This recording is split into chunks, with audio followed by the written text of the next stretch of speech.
Welcome to the Big Screen Bulls podcast, a podcast where Caleb Kindle and Christian McCrite give their reviews and reactions to what's happening on the big screen. They talk about films, TV series, and other forms of media entertainment. Episodes are released every Monday. Be sure to subscribe on your favorite podcast listening platform. Be sure to follow the show's Instagram page at Big Screen Bowls Podcast, where new hints and updates will be released about future episodes. Hey everybody, and welcome back to the Big Screen Bowls Podcast, where you have me, of course, Caleb Kindle, and my offensive coordinator, Christian McCrite. How's it going? I usually say like good morning or good evening. I don't really know when people actually listen to this.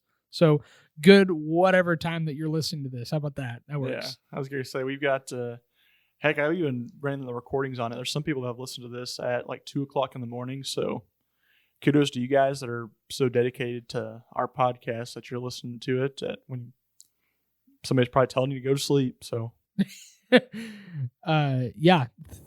Thank you all so much for your support and everything that you all do for us.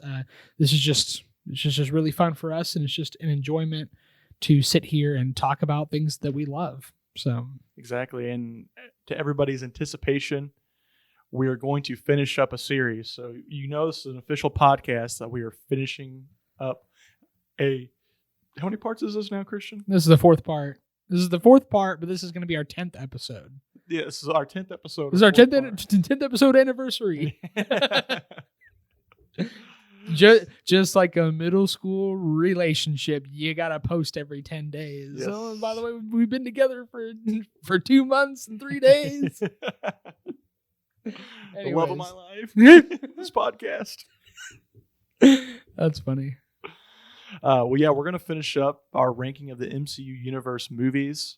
So we've already done 25 of them. So we're going to go ahead and hit it of 5-1 now. Yeah, the top 5 of the top 10. The creme de la creme. The caviar of the MCU Universe. I don't even like caviar, but yeah. I've never had it, but that's what fancy people eat. And these are fancy what rich movies. people eat. And these are fancy rich people. Well, they made up a lot of money, so okay. They made rich people out of them. Why don't you go ahead and start us off with your number 5? Yeah, so enough stalling on this end of things. My number 5 is going to be Spider-Man Far From Home. Spider-Man No Way Homes? Gotcha. I'm sorry. They're all too close together. They all have the word home in their name. I literally did this the previous two podcasts ago, where I said No Way Home when I meant to say Far From Home. Yeah. That's okay. I think if I get fired from this podcast, I will not blame anybody now. But Spider-Man. Excuse my idiot partner here. Yeah, Spider-Man No Way Home. Again, everybody always thought, what would happen if you put all the 3 Spider-Mans into one movie? And nobody ever thought you'd ever do it. Nobody ever thought. I never thought that they would ever do it. It's like, oh, that's too much of fan service. Like, I don't think they care enough about what the fans want. They want to do more of like an artistic style. That's how movies should always be. But it's a really cool way they brought them together, and it's a really unique way with the kind of whole multiverse situation going on, bringing everybody together. So I thought that was a really neat concept. I thought it was a really neat concept to bring all of like the top villains back. Yeah. I love what they did with Green Goblin. He's the one that takes down Aunt May, and just so much emotion that goes into this. And you see Tom Holland's Peter Parker getting ready to make a decision that Tobey Maguire's Peter Parker Spider-Man almost did back in 2005 when that movie was made, the first Spider-Man. Oh, it was before that, I believe.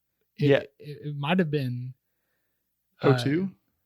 Yeah, I mean, it was early 2000s. Yeah. I mean, this is an early movie. By bringing that concept from 2002 and bringing it into 2021, beautiful concept of things, beautiful idea of what Peter Parker's trying to embody as Spider-Man as well, too. Of instead of just beating the bad guy or taking down the bad guy, it's more of a concept of how can we help all these individuals out before they get into their time. That's right. It's a super cool movie. I actually thought that Into the Spider-Verse was like the most like multiversal Spider-Man thing that we were ever going to get. Yeah. And so this was a really good, it was a really good surprise. And when the trailer came out for this movie, and you know, it kind of, it tries to be as vague as it can. You think you see like some sand somewhere and electricity, and you kind of know. I think the first leak was that Jamie Foxx was coming back as Electro. I think he announced it, or he spoofed it, or something like that. Yeah. Then the trailer came out and it showed Doc Ock, and I was like, "Oh, this movie's serious. Like, it's actually like going to take in things from all three of these franchises, 2 good ones and 1 not so great one." And it brought them all together for the first time on the big screen. Besides Into the Spider-Verse, that's different. That's an animated. That's purely Sony. That's kind of a whole different ballgame. But not only did they bring in those, but they also brought in Tom Hardy as Venom in a couple of scenes, including like the end credit scene and things like that. So, and Doctor Strange as well too. Yeah, and I mean they had Doctor Strange, so they had all these things coming together for it, and it really is a great movie. But was there anything about it that you didn't like at all? Again, there's always going to be a few things to nitpick at to an extent, but I can't really think about a lot. Like, a lot of things that people disliked about this movie, I kind of liked a lot. Like the whole idea of like explaining of shooting web out of Tobey Maguire's wrist or whatever, and the rest of them have to build their own web. I've heard a lot of people say that scene wasn't needed of some sort, but I thought it was a real funny scene. Yeah, like, it's just a fun banter scene between characters. So yeah, I understand that. Or it would have slowed down the movie in some ways, is what I've heard other people say about it. I don't know. I can't really say a lot of just bad about this movie. I think I've said this about the other Spider-Man movies, but the whole Sony concept of things, of making it not as eligible to watch, that's always going to be a big issue in my mind of things. If Sony just released the brand back to Disney, so it can be on Disney Plus and can be an accessible location to watch with everything else. But other than that, I don't have a lot. Do you have something on it? Again, I've only seen this movie 2 or 3 times, and it's only had to be in the movie theaters when I watched it. So yeah, I've seen it in the movie theater 3 times. Yeah, I think probably 2 would have been mine. I mean, there are a lot of things that I do like about it. I guess if I wanted to go ahead and point out something I didn't like about it, Doctor Strange's motivation was a little strange. No pun intended. I didn't mean to do that. But Peter Parker comes up to him and he's like, "Hey, I can't get into college, and my 2 best friends also can't get into college. So could you like change like the state of the world for me?" And he's like, "Sure, I guess."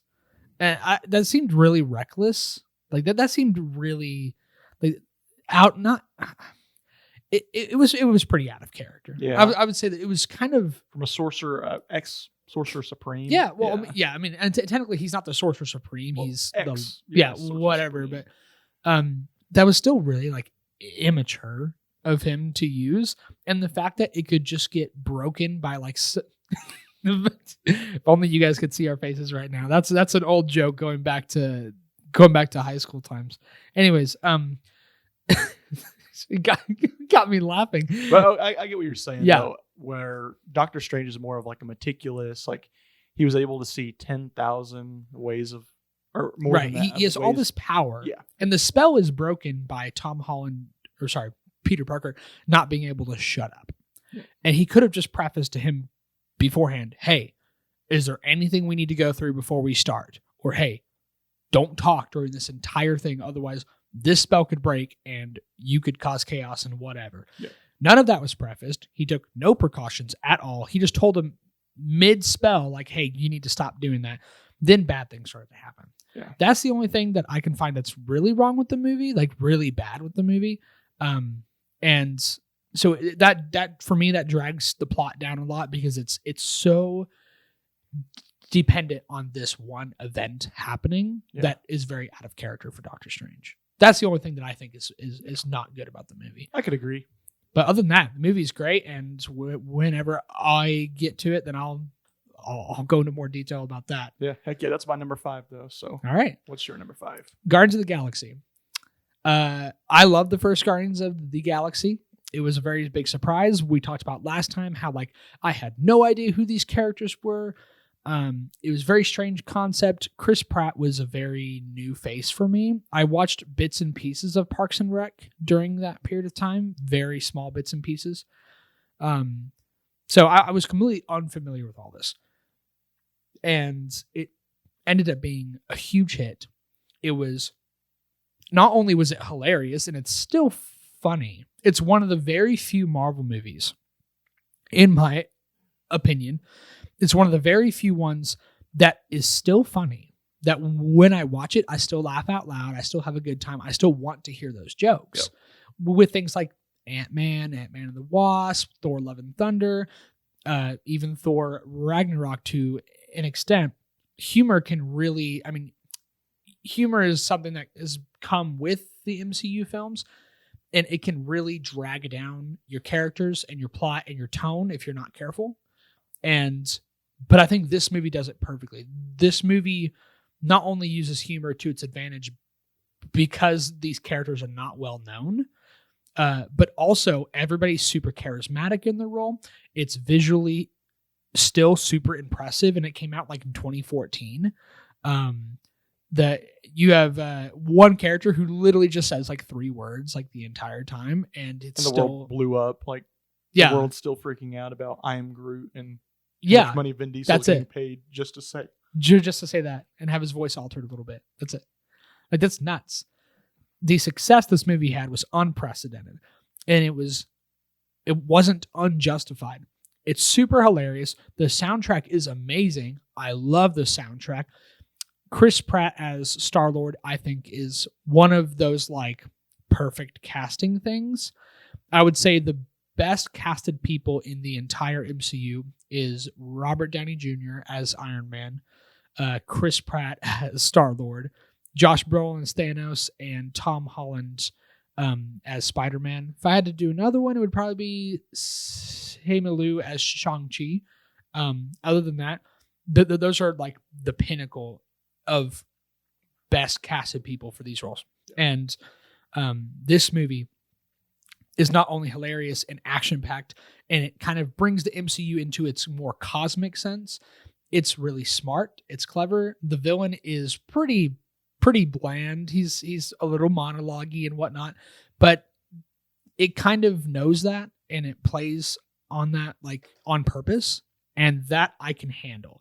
If you're trying to make your movie serious and your villain comes across as flat, that's something entirely. But if your movie's all about jokes and gags and laughs in this ragtag group, and literally making jokes about how this guy he's a big bad guy, he monologues, things like that, that works.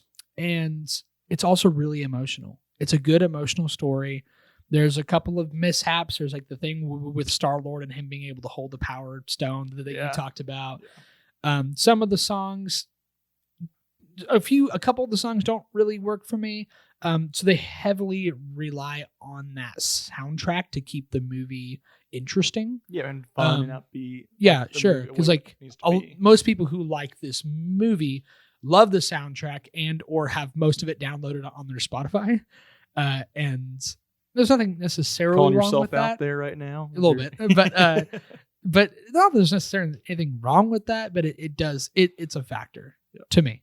But anyways, there's nothing really more to say about it. It's a darn good movie. Yeah, I think you're 100% right. I know in some ways, a piece of myself was kicking me. I didn't rank it a tad bit higher, but again, like you said, with like the villain kind of being a little monologue and really not having a great motivation, in my opinion, and then the whole entire Power Stone deal, I just felt like that flawed it in such a way where these other movies could rise above it. Yeah. All right. Then what's your number 4? My number 4 is going to be a controversial one in your opinion, but it's going to be Captain America: Civil War. Yeah. First thing that's just me though. Yeah, first thing that sticks out to me in this movie is you look at the villains that ever hit the MCU. Okay. Like, what are the top villains? You have Thanos, you have Ultron, okay, Loki. Okay. I'm just trying to think, just like what other like ones were like the creme de la creme, the strongest. We'll have Adam Warlock soon. Green Goblin, the Vulture. Those are some of the best ones. Yeah. I was thinking of power wise at least. Oh, though. Okay. But with all that being said, Shang-Chi's dad Wu. Yeah. He's freaking nuts. So you have all these powerful villains, and then you have a villain that is basically just a normal dude. Normal dude has no special attributes to him whatsoever, and he's able to single-handedly dismantle the entire Avengers. Yeah, he's just really smart. That's it. Yeah, that's really all it is. Just he knows how to motivate and manipulate, I should say, people into doing what he wants. And the whole entire presence of this movie is they need to buck up to be able to stop the other Winter Soldiers that are in their containers. So there's 10 other Winter Soldiers that are out there, and I think it states in the movie, if these guys are let go, they could destroy the whole entire world in like a couple hours, like 48 hours or something. Yeah. So they need to be able to band together to stop this villain before he unleashes all of these this creation into the world. With all this happening, you have Tony Stark that's learning a lesson in the beginning piece of this movie that we really need to be careful on the actions that we do on a day-to-day. Sure. Because a lot of people got hurt in Age of Ultron. Right. And again, we need to be monitored, or something needs to happen where we're just not out there battling and killing thousands of people. Because he got into a point where a mother had to walk up to him and say, hey, when you guys thought you were doing this big and wonderful thing, your creation that you created, Ultron, killed my son. Yeah. So you're more, in my opinion, or like in her opinion, you're more dangerous than anything else in this world. And that really goes back to the ethos of what happened to Tony Stark at the beginning of Iron Man as well, too, where sure, he thought he was doing good for this world by producing this technology to save Americans' lives, to fuel military engagements. But he realized that these weaponry were getting into the wrong hands and people were getting hurt. So I think in my mind, he flashes him back to say, how do I stop this? I don't want innocent people to die. The reason I built these suits and I do what I do is just to help the world become more efficient, be more clean, and keep it safe at the end of the day. And the other aspect, you have Captain America that just got done with Winter Soldier, thinking that we can't trust anybody except ourselves, because I've seen what happens when we blindly follow orders. These two situations collide into each other, and the whole goal still within all of it is to one, how do we stop the Winter Soldier? How do we stop Bucky? We need to arrest him because of the crimes he's been committing. Right. And then Captain America says Bucky's the only way we can get to these other Winter Soldiers to defeat them. Right. Have this amazing battle scene where you have two of the greatest heroes, in my opinion, introduced, where you have Spider-Man that's released into the MCU. Yeah. Which is amazing. Tom Holland, in my opinion, is the best Spider-Man just because of the way his character was written out. It's nerdy, it's geeky. It's like it's what you think Spider-Man would be, I feel like. It's like, sure. I don't know. It's like in football, maybe it's like the way of like, or in basketball, it's like when you're a rookie on the team or whatever, and you're playing with Michael Jordan or something like that, and you're a really, really good rookie. It's like, hey, I really want to learn from you as much as I can, but you're playing the other team. Yep. And that's what it felt like. And then you have Black Panther, which I've talked about this before, but it's not so much an iconic scene for me. He's the coolest person in this movie, in my opinion. To watch just awesome. Vibranium on Vibranium. We watched Thor be able to flex some of the greatest clashes, blows, and all of the MCU, and you see these claws make an indentation on that suit. Again, enough with all that, though. Hey, you about brought me to tears with all that. It's a good explanation. Then there's so much emotion in this too. You have Chadwick Boseman's Black Panther father just gets killed so he wants to do whatever it takes to take down Bucky, Winter Soldier. And you have this amazing battle scene that takes place. I don't know how much they spent in CGI of that airport scene, but pretty sweet scene in my opinion. Somebody gets hurt. Nobody dies, of course. Right. Somebody does get severely hurt, which really fuels Iron Man to go there and see if he can bring the Winter Soldier and Steve Rogers at that point, Captain America, to justice. Gets to this location. Every other Winter Soldier that they were scared they were going to be released are all dead. They've all been shot before they could be released from their chamber. Yeah. And the only thing it is he pops up on the screen. It's like, hey guys, I didn't want to release that into the world. I just want you guys to learn a lesson. But speaking of all we're learning lessons, here's a video of Bucky killing your parents, Mr. Stark. Have fun with that knowledge. Let's see what's behind door number 3. Yeah. It's almost like the Riddler in some ways, I think. Like kind of, yeah. Like in how it was like written in Batman in some ways. Interesting analogy. And the super serious scene, like you never see Tony Stark lose his cool too much, but when he did lose his cool, oh boy, you better be scared. Oh, dude, he was kicking butt too, and like one of his rocket boosters wasn't working. Yeah, they were breaking his suit. Yeah, his suit wasn't even to 100% yet, and then Captain America and him are throwing down, and Captain America's hitting him a few times, and the technology's analyzing like his fight patterns. That was the coolest ability. And all of a sudden, he just starts whooping Captain America like nothing.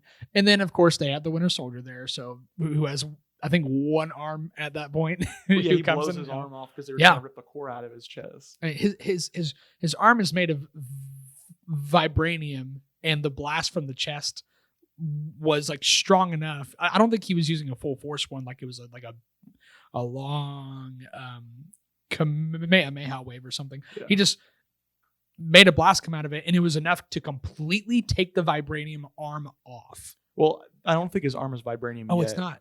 That's right. It's not vibranium. It wasn't vibranium until after that. That's true. Exactly. You're that's right. why he gets it replaced. Doesn't matter. It's but still either cool. way, that's his. We saw his arm take so much damage. Like it was able to deflect a blow from Captain America's shield. Yeah. Without any indentation or issues with it whatsoever. Yeah. So pretty cool though. And then at the end of it, you see the villain getting ready to commit suicide on himself. And then you see Chadwick Boseman, Black Panther line, a big lesson of why you cannot be consumed by vengeance. Yeah. And how that brings into the rest of the series to say that we can't be vengeful people. It fuels the next Black Panther movie. This movie fueled all of the Spider-Man franchise with it being so successful. So I know, in my opinion, that the villain was made so well just because it showed that you do not have to be the biggest and the baddest villain out there to cause the most damage to the Avengers. And in my opinion, this caused nearly the second most amount of damage compared to Thanos. And he's not really out to be like a villain. That's not necessarily his goal.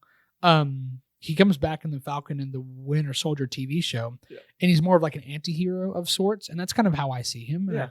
And he's just a really clever guy who's very opinionated. Yeah. And, anybody, that could have happened to anybody, but that is a good lesson for anybody across like the MCU, is that this guy's dad got killed. Chadwick Boseman, Black Panther's father got killed by this guy. And at the very last moment, he chose not to give in to anger and revenge. Yeah. How this character was consumed by, and it was his whole purpose of life was to be consumed by this anger. And then he saw how it consumed the Avengers and the people who were hurt by the Avengers' actions with Ultron and Scarlet Witch chucking that guy up into the building and it blows up. To be fair, that was kind of reckless, but yeah. Anyways, it's like they took a page out of Naruto, though. In some ways, like you can't just keep having vengeance on people. Whatever, the war never stops. Everyone, that's right. That's right. That's why we have a justice system. The justice system keeps us from taking revenge for ourselves. I'm talking about in a real life. This is real talk. I was going to say we just switched to political talk. Yeah, here. this is real talk. If everybody was able to take their own justice, then eventually we would all just wipe each other out. Yep. Because somebody would hurt us, we'd hurt somebody of theirs or them, and that other somebody's connected to somebody else who gets hurt, who then hurts one of our people, so on and so forth, until it just becomes complete anarchy. Yep. So that's what that's for. But and taking back, what do you think about that co-host or co-host? Not co-host. I'm thinking guest Ben Shapiro. Well, folks. Let me tell you, gang. I gotta speak a lot faster though. Yeah, I can't do that. I can't speak as fast as he does. But I just want to pause for just a second to say, like, this is awesome because we have such different opinions on this movie. But I'm glad that you explained it the way you did because I understand it. Because just to tell you all out there, we are not experts. We are not experts on all things movies or all things comics or whatever. We are people from a small town in Missouri in the United States, middle of nowhere, that just love movies. Yep. And this is just enjoyment for us. And so while I may think that Captain America Civil War should not even be in the top 10, he does. But yet, like, a lot of my friends don't like Thor Love and Thunder. A lot of people rank it very low. I put it in the middle where I really enjoy it. So it's good that we're able to explain, like, you know what, we don't always have to be the smartest person in the room or make like the best points or whatever. At the end of the day, we love these movies because, well, we have our reasons to love them, and that's okay. And don't, like, in as well too, just in the everyday world. I know we ran into a lot of this as well too with being in a group setting, but don't be bullied into thinking like your movie choice of what should be number one or what should be number two is wrong by any means. Because again, we have these such different opinions. It's like have your different opinion and really stick up for yourself because you never know if somebody's mentality could change on that. Yeah, you never know. And that's not even talking about movies. We're talking about life too. So yeah, in general. I went and saw Thor Love and Thunder with my fiance and two good friends of ours, and all three of them did not like that movie very much, and I came out happy as a lark. Yep. Like, I like this movie, and they're like, why on earth do you like this movie? This movie sucks. This movie's garbage. And I'm like, well, I just do. I like this movie. Yep. And you can't tell me otherwise. You can make all these points to me on why you think the movie's garbage, but if that doesn't influence me, that's because I think, even if it has flaws, I still enjoy it. Yeah, and that's as well too, just analyzing this stuff. Like, a movie's not great or bad based upon its box office review or scores or anything like that. So if it didn't hit its revenue marks, doesn't mean it's a bad movie. Right. If it blows it out of the water, doesn't mean it's a great movie. Right. I think we've talked about this enough, but that's my number 4, Captain America Civil War. All right. My number 4 is Spider-Man No Way Home. I love this movie. You've already hit a lot of points, so I'll hit some others. Seeing these three in action together on screen was something spectacular. No pun intended, because of Spectacular Spider-Man. And to see how different they all are, but also like to give them this whole point that like Tom Holland's Peter Parker wants to save these people. And when he talks to the other Spider-Man about it, they just look at him and smile and say, that's what we do. Yeah.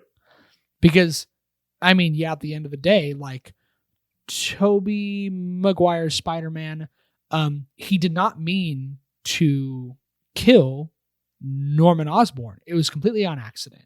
Like almost all the deaths that happened were a complete accident. And then he tried to save Doc Ock. He tried to save him, and he got him to be back in control at the last second. He was trying to take revenge on Flint Marko, the Sandman, but he forgave him at the end. And then he tried to save his best friend Harry, who turned into the new Green Goblin. Yeah. And all this to show, and even when he was trying to blow up Venom, he still webbed Eddie Brock and tried to save him. So like the whole thing is that these people, these Spider-Man, what they do is they don't just go down and beat down all the villains and just put them in cages. One of their things is they also just try to help them, to say, hey, like, I'm a kid, but I'm here for you. And that's what the Amazing Spider-Man Andrew Garfield did with Electro in the Amazing Spider-Man 2, saying like, look, like, you're hurt, you're confused, you have a lot of stuff going on, but I can help you. I'm here for you.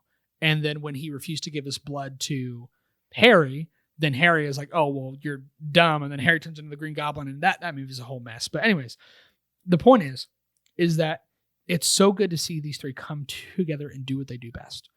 And the banter between them is funny. The scenes where they all come in, when I was in the theater, I mean, everyone was just hooting, hollering, and cheering, and all that was just an astounding experience. When Peter Parker fixed Doc Ock was a super emotional scene where he was like, it's so quiet. Like the voices are finally gone.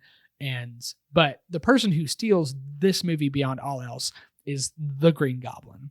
What a great villain. One of the best villains that we get. Now that he's in the MCU, now we can say he's an MCU villain. He was fantastic. He was menacing. You never really knew which Norman Osborn you got in every scene. So that kept me on edge. I was like, okay, is he just playing, or is he actually being nice? And then he doesn't just kind of flip out of nowhere.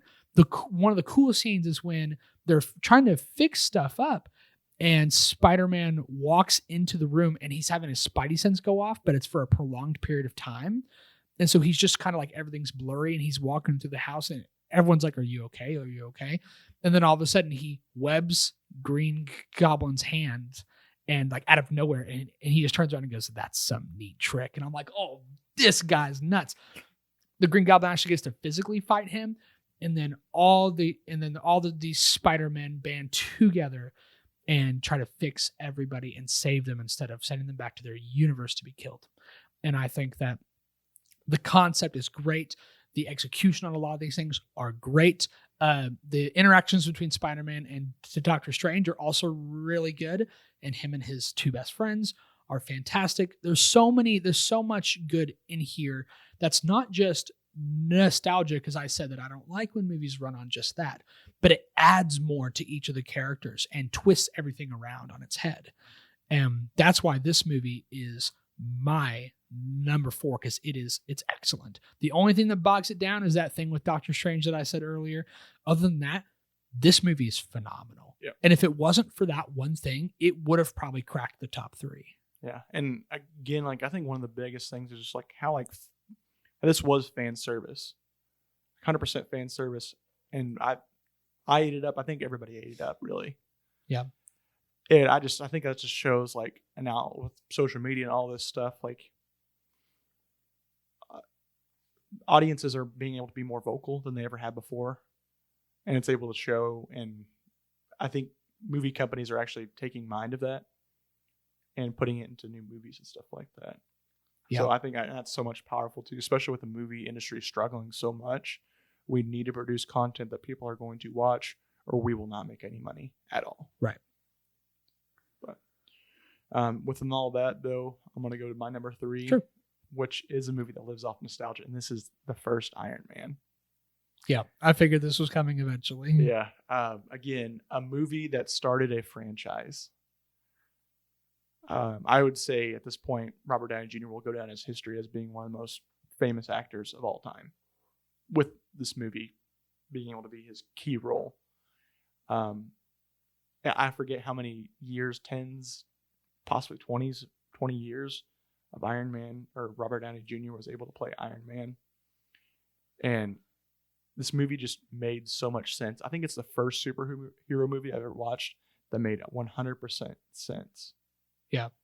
And just, thinking back, like, I just can't think of any others that were like that. Like, The Incredible Hulk came out around the same time. It just really didn't feel like it made a lot of sense. It just felt like it was more, like we talked about in previous podcast, more of an Ooga Booga effect of just punching people in the head just for cool aspect things.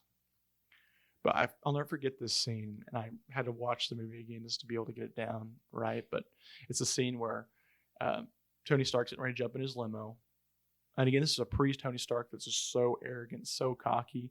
He's basically the Elon Musk of the world, except sexier, doesn't work as hard, and all this good stuff.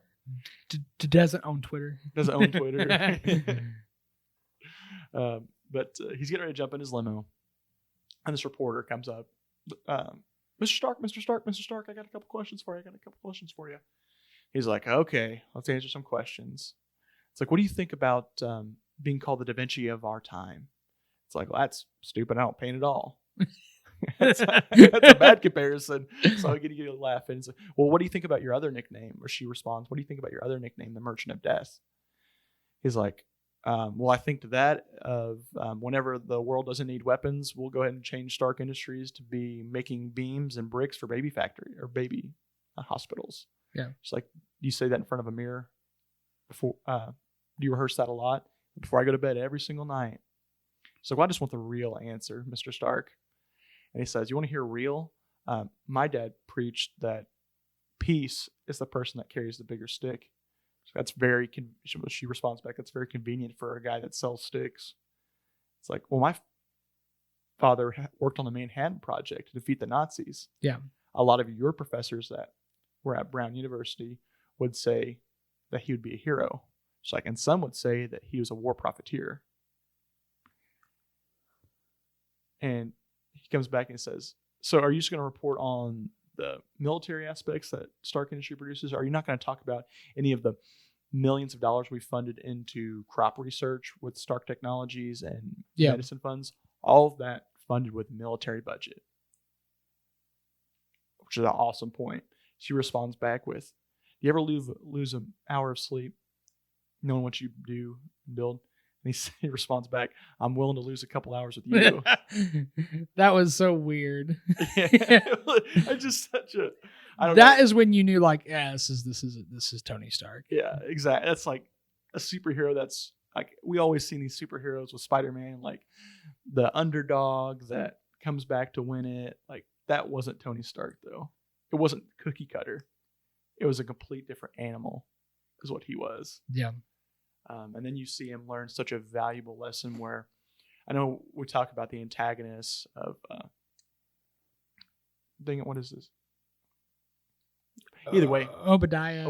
Yeah. Obadiah being the main antagonist in this film. Big, giant, evil Iron Man. Yeah, I don't think Obadiah was the main antagonist. I think Tony Stark was his own antagonist. Sure. That he had to try to overcome. That makes sense. And Obadiah, it makes a lot of sense for him because Tony Stark comes back and says, I saw what my weapons are doing. We're going ahead and shutting down production of our weapons.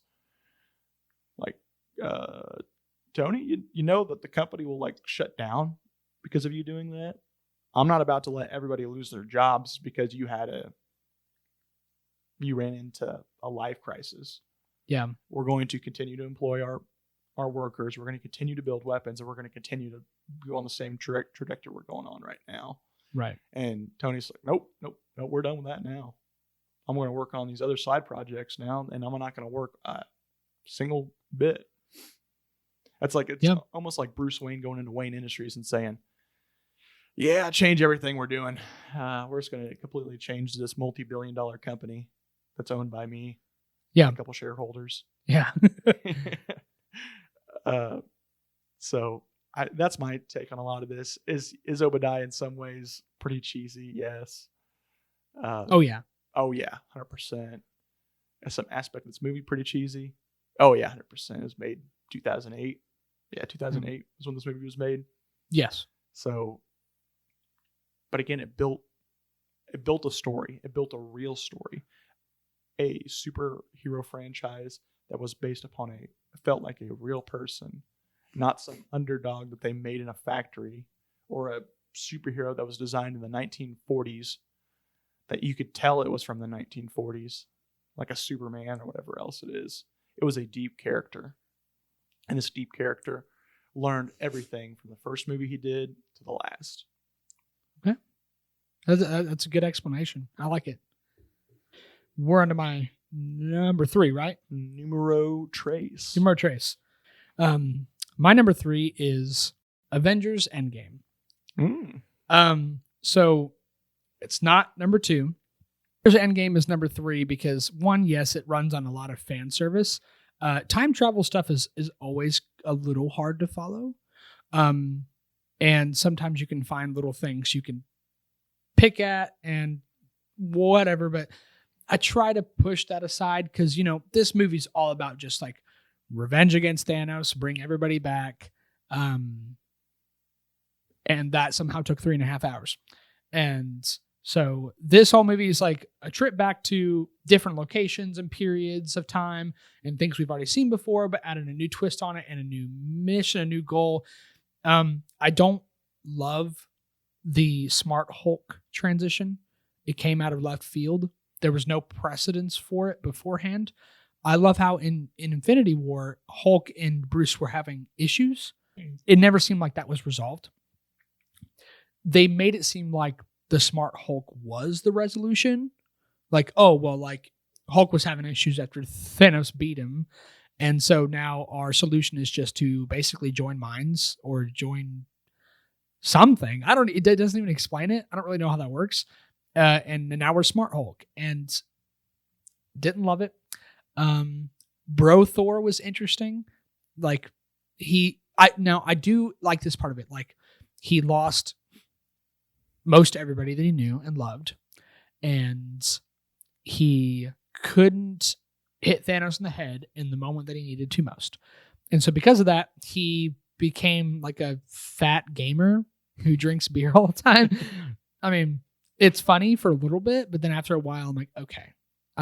It begins to overstay its welcome, which is why I like Thor: Love and Thunder. It kind of reintroduces that concept that he's like rediscovering who he is. He doesn't quite do that in this movie. And that's, I think, is a problem. I think that Thor's really pushed to the side quite a bit. In the opening, he's fantastic. He cuts off Thanos' head and he just walks out and they're like, what in the world did you do? And he just goes, I went for the head, and just walks out. That's awesome. That gave me chills when I saw that.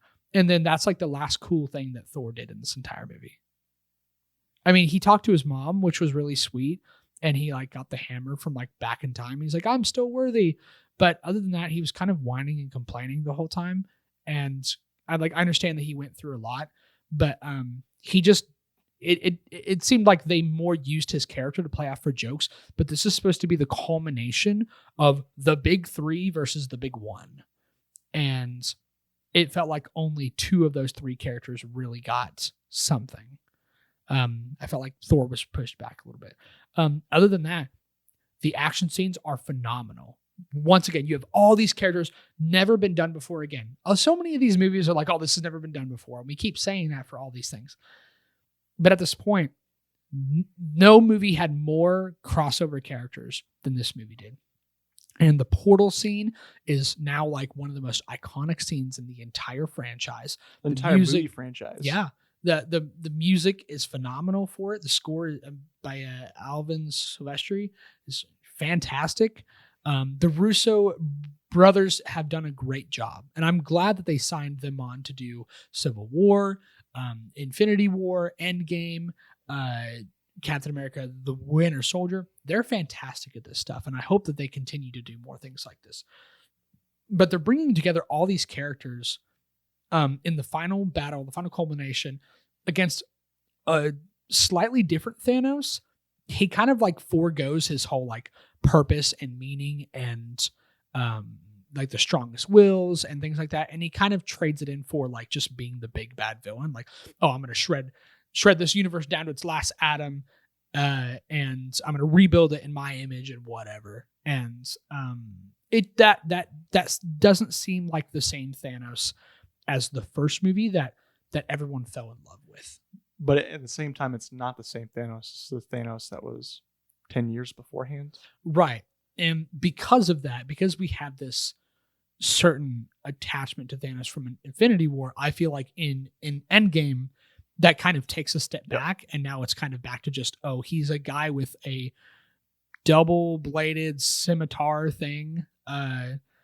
and he's really strong. He's busting up people. And Captain Marvel's in this movie also.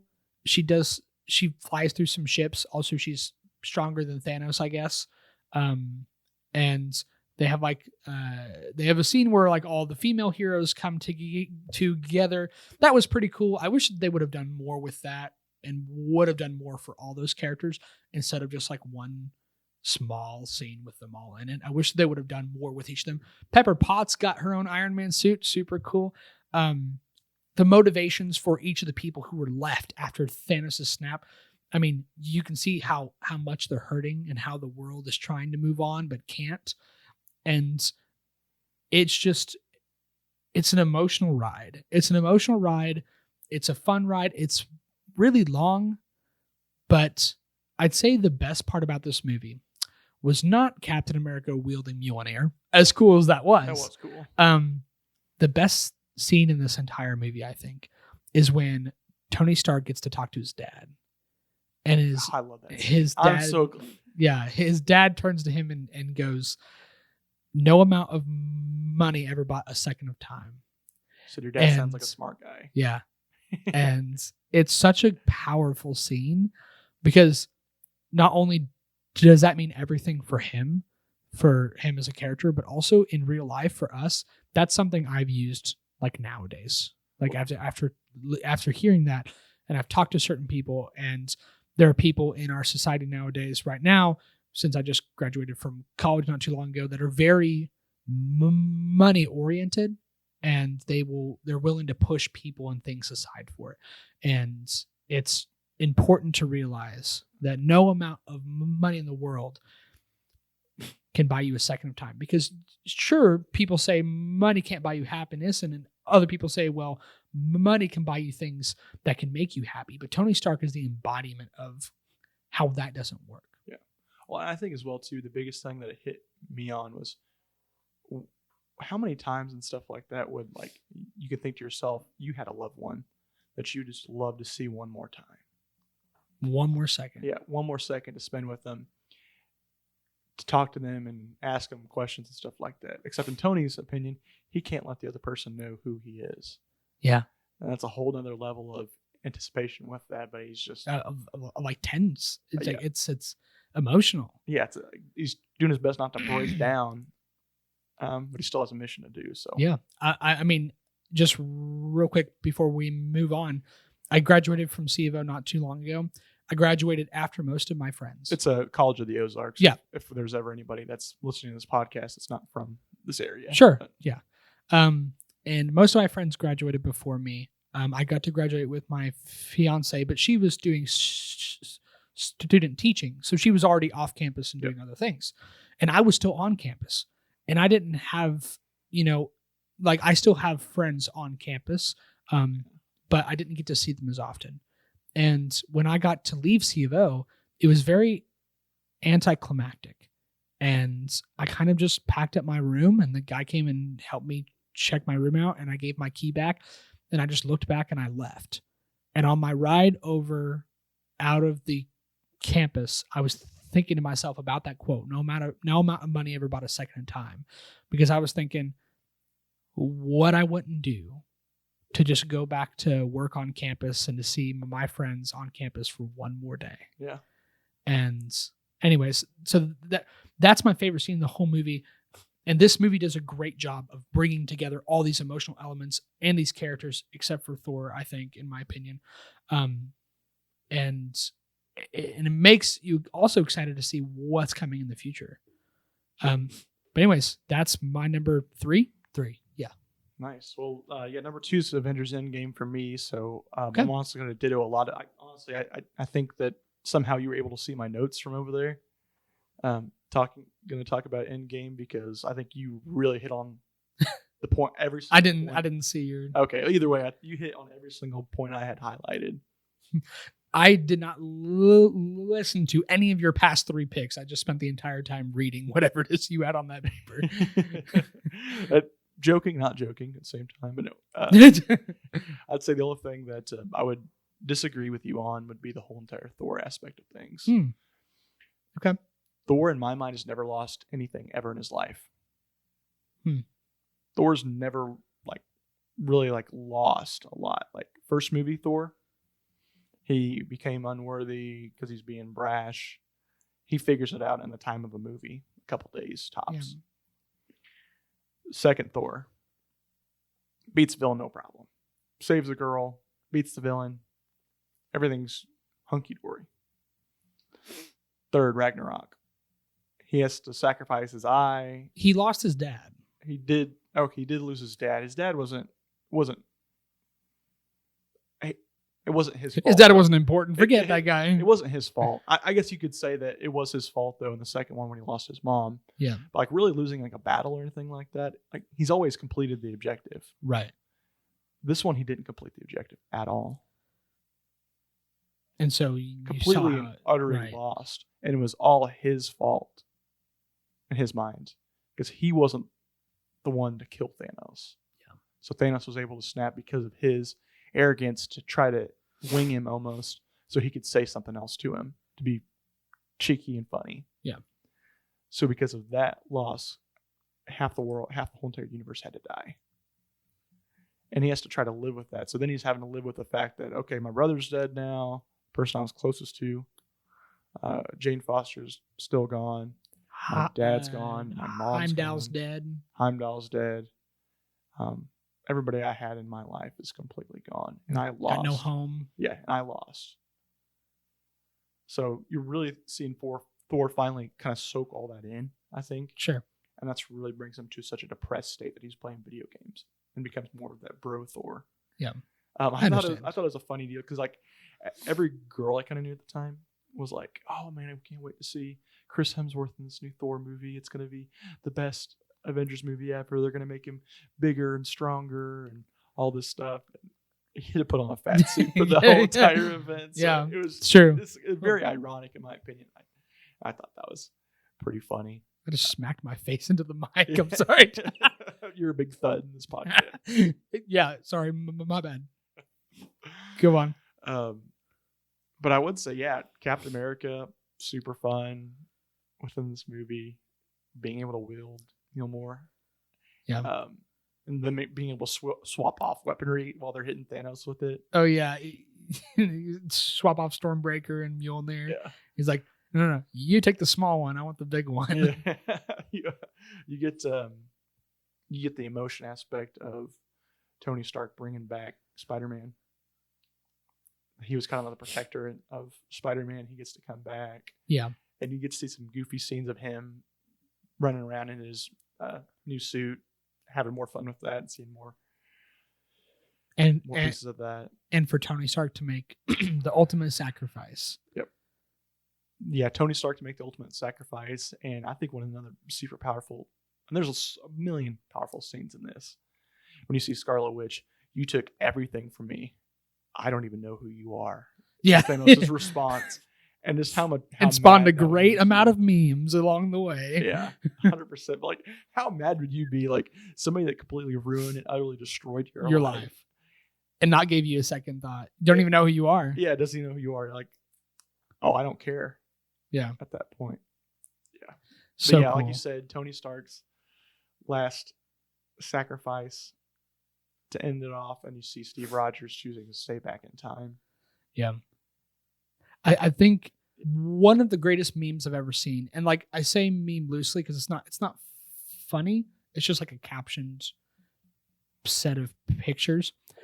Harkening back to Captain America and Tony Stark's conversation in the first Avengers movie, where Tony Stark tells him everything special about you came out of a bottle. And the picture to the side of that quote has Captain America wielding Mjolnir because he's worthy, because he's pure-hearted. And the other part of it was Captain America telling Tony Stark, you're selfish, you would never make the big sacrifice. And it shows Tony Stark holding the Infinity Stones. Yeah. And so I think it's a good culmination. It's a good, satisfying conclusion of these two characters, especially these two characters, coming really into their own, and Tony Stark making the big play for the entire universe at the expense of his family. Yep. So Endgame was a great movie. Again, it was the highlight of the whole franchise. Yeah. Really. All right. Except for number one. Well, I'm on. I'm my number two. That's right. Now. I've been anticipating this because it's going to be one of the shortest ones of all of these. Captain America: The Winter Soldier is my number two. I freaking love this movie. It is amazing. Anybody who knows me personally knows that I adore this movie. I love spy things. I love spy thriller things. I love Captain America. I love The Winter Soldier. I love the interactions. I love the tense, the tension in the room when they're on screen and Captain America's trying to figure out who he is. Nick Fury has a really big role to play in this movie and does some really interesting things. To see this movie, in my opinion, while Iron Man kind of shaped and revolutionized the superhero genre, from that branch, Captain America 2 changed everything we knew about the MCU forever. And nothing was ever the same since. And there's early Easter eggs and seeing people, just hearing early cameos, even seeing Black Widow as being a little bit more like, you don't know if she's like a double agent or what she's doing part of the time. Super interesting. They harken back to Hydra. Hydra's taken over S.H.I.E.L.D. So many things in this movie just flipped everything on its head. And even to this day, when you already know all the twists and everything, it's still so entertaining. It's so entertaining. It's action-packed. The visuals still hold up. They look great. The dialogue is cleverly written. It is fantastic.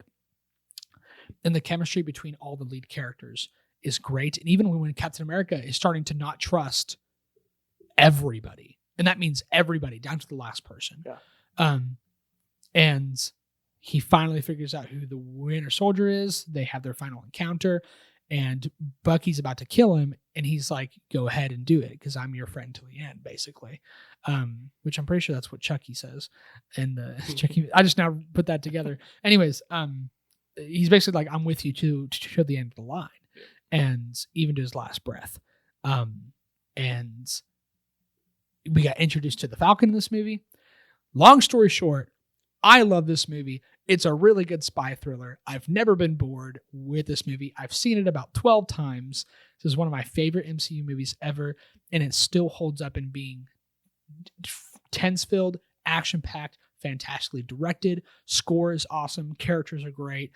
I love just about everything about this film except for it's not very colorful.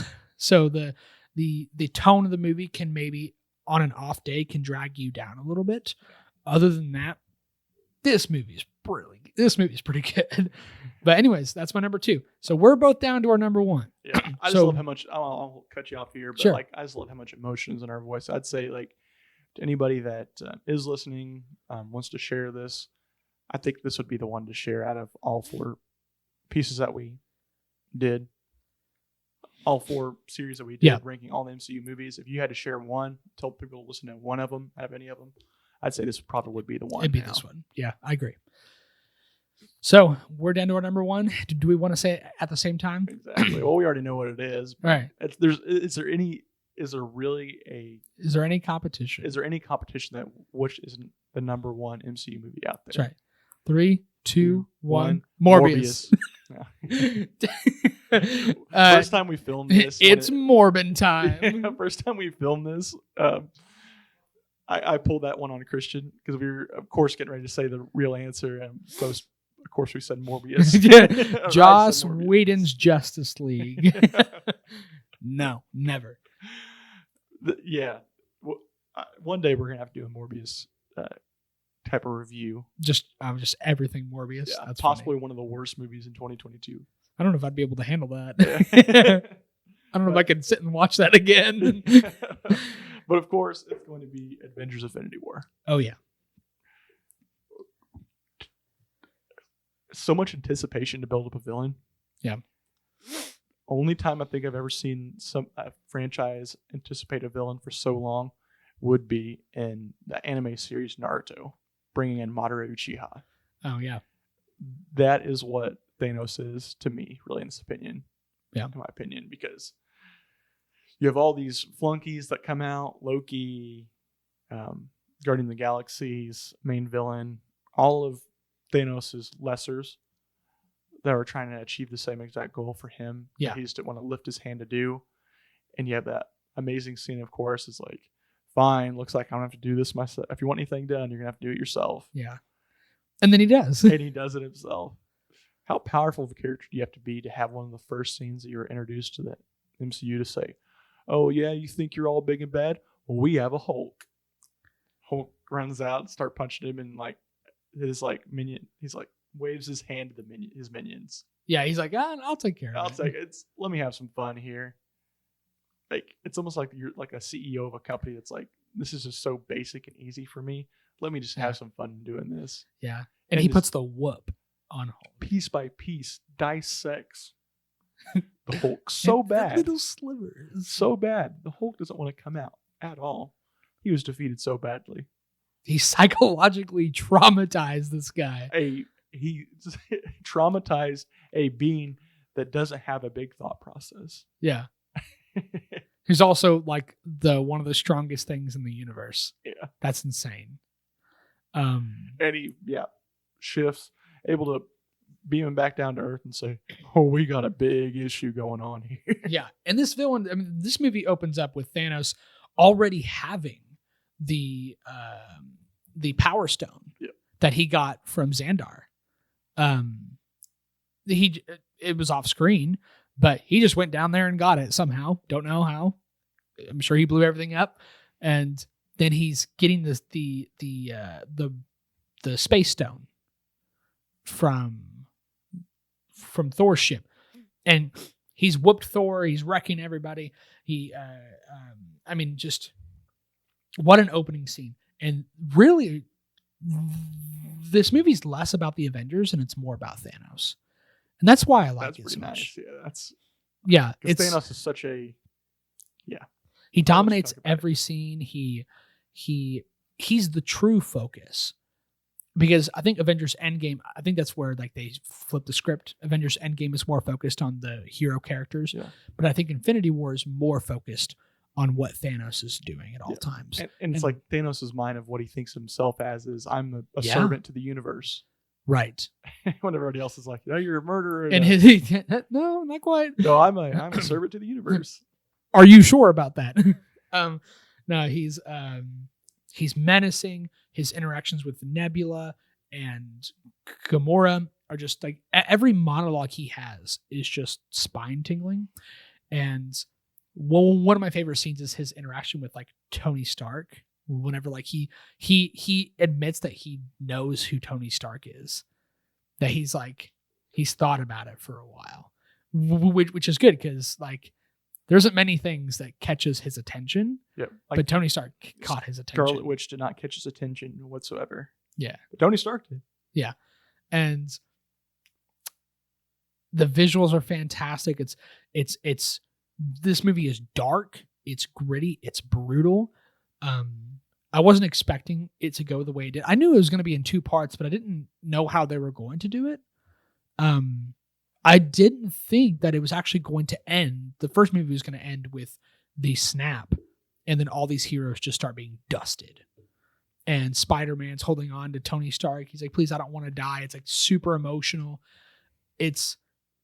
And also one of the best scenes is Thanos on, he's with the Collector on, I think it's called Nowhere. Yeah. And they had this whole interaction, and Gamora like supposedly kills him, but it was all a setup that he already had the Reality Stone. That was nuts. He'd set it all up for the sake of it, just for the heck of it, because he could. Oh yeah, and you have Quill come out. Yeah, he's the boyfriend. It's like how much little he thinks about. Oh, yeah, it's the boyfriend. He's like, oh, that's cute. Yeah, and he Quill tries to shoot her, and he turns the laser into bubbles. Yeah.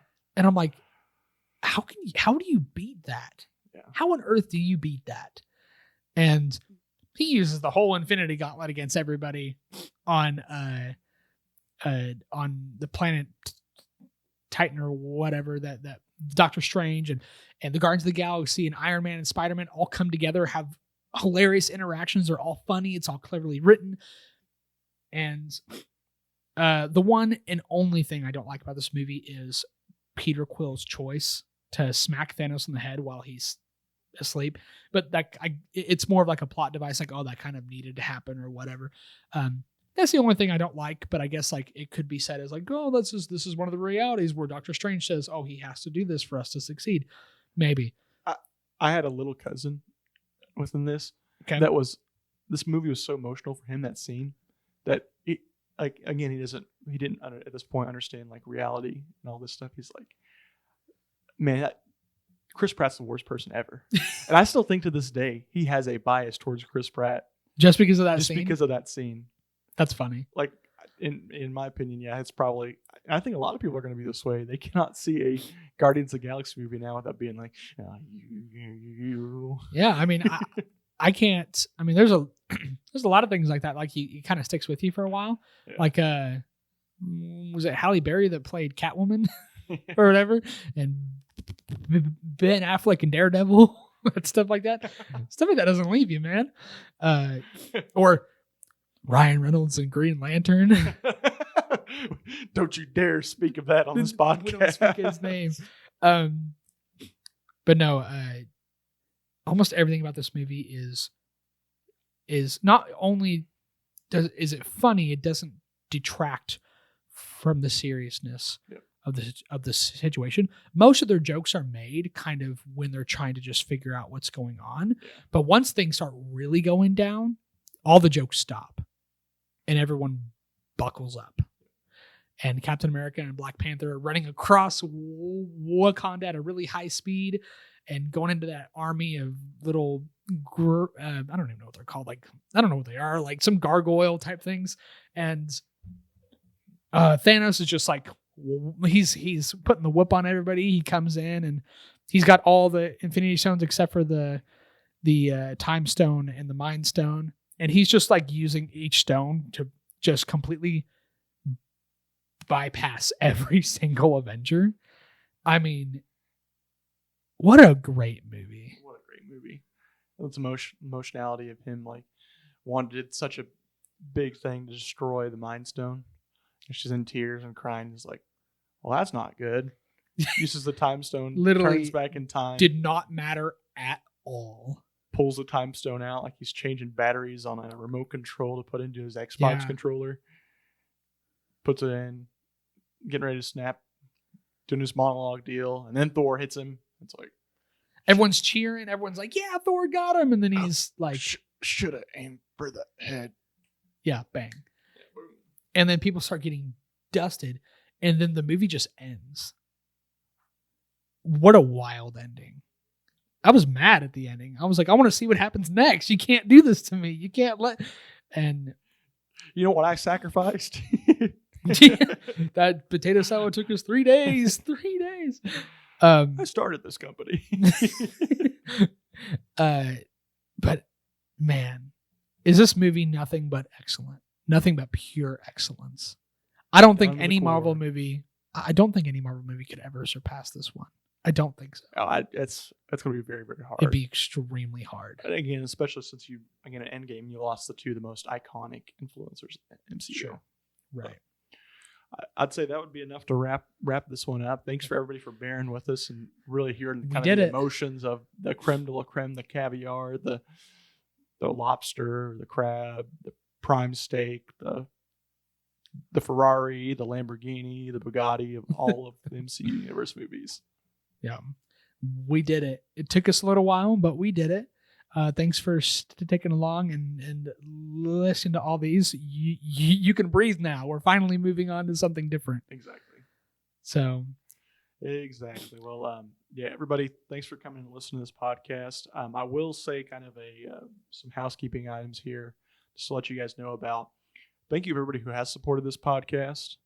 I would say, though, even if you aren't a regular listener, if you're listening to this podcast, if you could do us a giant favor, we're not going to ask you for a lot, But if you listen to this on Spotify or Apple Music or wherever you listen to it on, please leave us a review.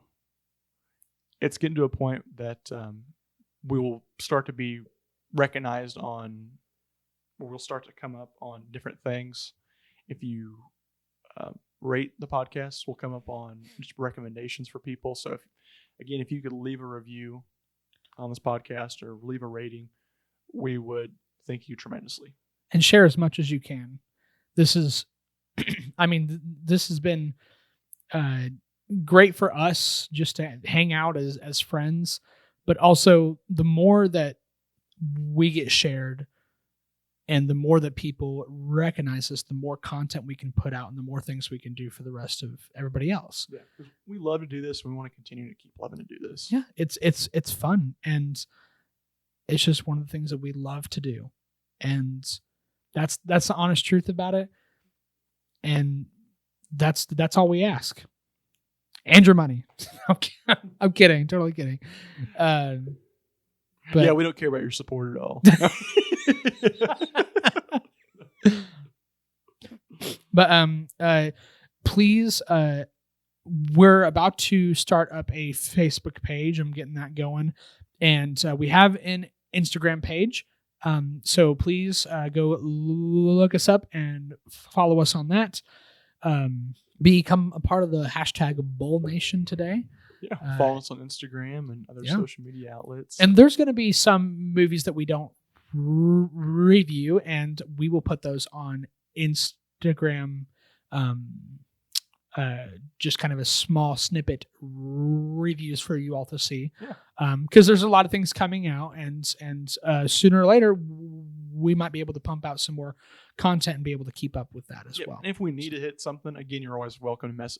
This is going to be a podcast where we listen to our viewers and do what you guys want to do at the end of the day. So if we put something on there that says this needs to be reviewed, like I know, for example, one thing that would come to my mind would be maybe Avatar.